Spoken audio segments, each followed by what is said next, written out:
तो शुरू करते हैं आज का नया टॉपिक, जो कि बहुत ही इंटरेस्टिंग रहने वाला है। दुनिया में एक ऐसी जगह भी है जहां कदम रखना सीधे सीधे मौत को दावत देना माना जाता है। एक इन्वेस्टिगेटिव हिस्टोरियन होने के नाते जब मेरे सामने ऐसे हिस्टोरिकल रिकॉर्ड्स आते हैं तो सच में रोंगटे खड़े हो जाते हैं। आज का हमारा ये विश्लेषण एक ऐसे ही रहस्यमयी आइलैंड के बारे में है, एक ऐसी जगह जहां बाहर की दुनिया की एंट्री सख्त मना है, और सच कहूं तो जो वहां जाने की हिम्मत करते हैं वो अक्सर लौटकर नहीं आते। आज हम इस दुनिया के सबसे खतरनाक माने जाने वाले आइलैंड नॉर्थ सेंटिनल आइलैंड के राजों की पूरी छानबीन करेंगे। ये सिर्फ किसी जगह की कहानी नहीं है, बल्कि मानव इतिहास का एक ऐसा हिस्सा है जो हमारी मॉडर्न दुनिया से बिल्कुल अछूता रहा है। तो चलिए इस एक्सप्लेनर में नॉर्थ सेंटिनल आइलैंड के उन पन्नों को पलटते हैं जो आज तक पूरी दुनिया के लिए एक बहुत बड़ा सवाल बने हुए हैं। पार्ट 1, दी अनोमली, एक ऐसी जगह जहां वक्त जैसे थम सा गया है। तो चलिए इसे थोड़ा डिटेल में देखते हैं। बे ऑफ बंगाल के बीचों बीच बसे इस आइलैंड के दो बिल्कुल ही ऑपोजिट पहलू हैं।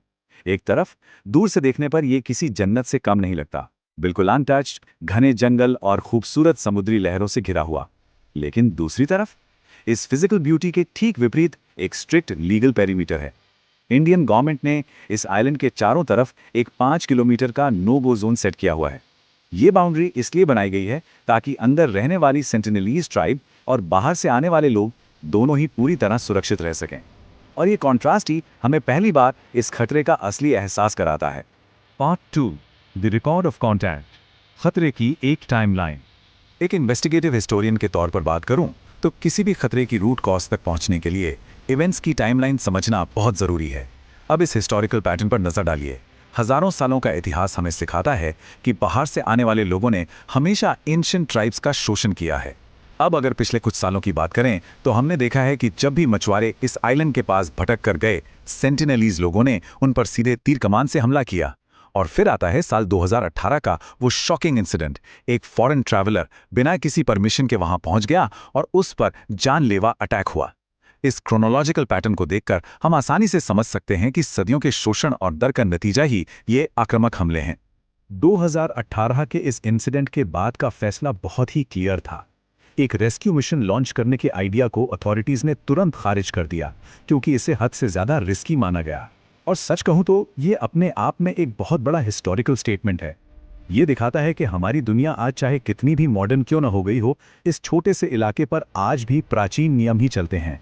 वहां इंटरफेयर करने की कोई भी कोशिश बिल्कुल जानलेवा हो सकती है। पार्ट 3, द बायोलॉजिकल एविडेंस, एक अदृश्य खतरा। फिजिकल डेंजर तो अपनी जगह है, लेकिन अब हम अपनी इन्वेस्टिगेशन को एक और भी गंभीर और साइंटिफिक दिशा में ले चलते हैं। आखिर ये बायोलॉजिकल रिस्क या जैविक खतरा दरअसल है क्या? देखिए, एक्सपर्ट्स का मानना है कि मॉडर्न बीमारियां और वायरसेस इस ट्राइब के लिए सबसे बड़ा खतरा है। ये पॉइंट समझना एब्सोल्युटली क्रूशियल है कि इस जनजाति के लिए बाकी दुनिया से पूरी तरह अलग रहना सिर्फ उनकी पसंद नहीं है, बल्कि उनके जिंदा रहने के लिए एक बायोलॉजिकल नेसेसिटी है। क्योंकि सेंटिनलीज लोग हजारों सालों से कंप्लीटली आइसोलेटेड रहे हैं, उनकी बॉडीज ने मॉडर्न वायरसेस के खिलाफ कोई रोग प्रतिरोधक क्षमता यानी इम्यूनिटी डेवलप ही नहीं की है। हमारे लिए जो एक सिंपल सर्दी जुकाम है ना, वो उनके लिए पूरी तरह से जानलेवा हो सकता है। ये उनकी सबसे बड़ी बायोलॉजिकल वल्नरेबिलिटी है। इस ग्रिम चेन रिएक्शन को थोड़ा ध्यान से समझते हैं। स्टेप 1, एक अनऑथराइज्ड इंसान आइलैंड पर पहुंचता है। स्टेप 2, उसके साथ मॉडर्न वायरसेस भी वहां एंटर कर जाते हैं। स्टेप 3, ट्राइब के लोगों के पास इन वायरसेस से लड़ने की बिल्कुल भी इम्यूनिटी नहीं होती। और स्टेप 4, इसका नतीजा क्या हो सकता है? सेंटिनलीज जनजाति का पूरी तरह से वाइप आउट यानी विलुप्त हो जाना। सोचिए, एक सीमिंगली पीसफुल कांटेक्ट करने की कोशिश भी उनके लिए एक एक्सटिंक्शन लेवल इवेंट बन सकती है। ये साइंटिफिक एविडेंस बिल्कुल क्लियर कर देता है कि आखिर वहां जाना मना क्यों है। Part 4, life behind the boundary, कुछ ऐतिहासिक अनसुलझे राज। आज हमारे पास इतनी एडवांस टेक्नोलॉजी है, इतने रिकॉर्ड्स हैं, उसके बावजूद इस आइलैंड के अंदर की लाइफ के बारे में हमारी जानकारी में कितने मैसिव गैप्स हैं, ये बात सच में हैरान कर देने वाली है। साइंटिस्ट आज तक पूरी तरह नहीं जानते कि सेंटिनलीज लोग अंदर किस तरह रहते हैं। हम बस इतना जानते हैं कि वो सर्वाइवल के लिए कंप्लीटली हंटिंग और फिशिंग पर निर्भर हैं। दूसरी सबसे फैसिनेटिंग बात, उनकी भाषा पूरी तरह से अनक्लासिफाइड है। अर्थ पर बोली जाने वाली किसी भी लैंग्वेज से उनकी भाषा मैच नहीं करती। और तीसरी बात, वो हजारों सालों से इस मॉडर्न दुनिया से पूरी तरह कट ऑफ रहे हैं। आज हम चांद और मार्स तक पहुंच गए हैं, लेकिन हमारे ही प्लैनेट पर रहने वाले इन लोगों के बारे में हमारी नॉलेज लगभग जीरो है। It is literally like a giant puzzle.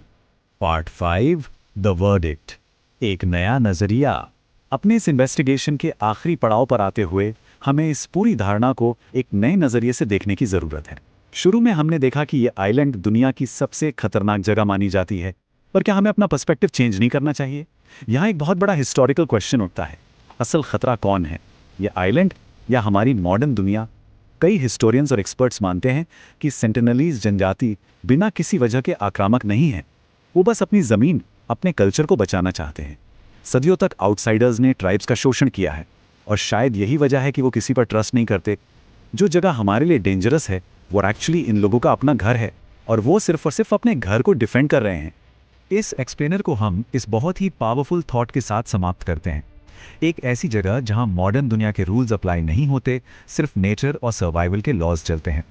North sentinel island आज भी दुनिया के सबसे मिस्टीरियस और बायोलॉजिकली फ्रेजाइल प्लेसेस में से एक है, और ये हमें एक ऐसे सवाल के साथ छोड़ जाता है जिस पर डीप थॉट की जरूरत है। क्या सच में मॉडर्न दुनिया को कभी भी ऐसी नाजुक जगह के करीब जाने की कोशिश करनी चाहिए?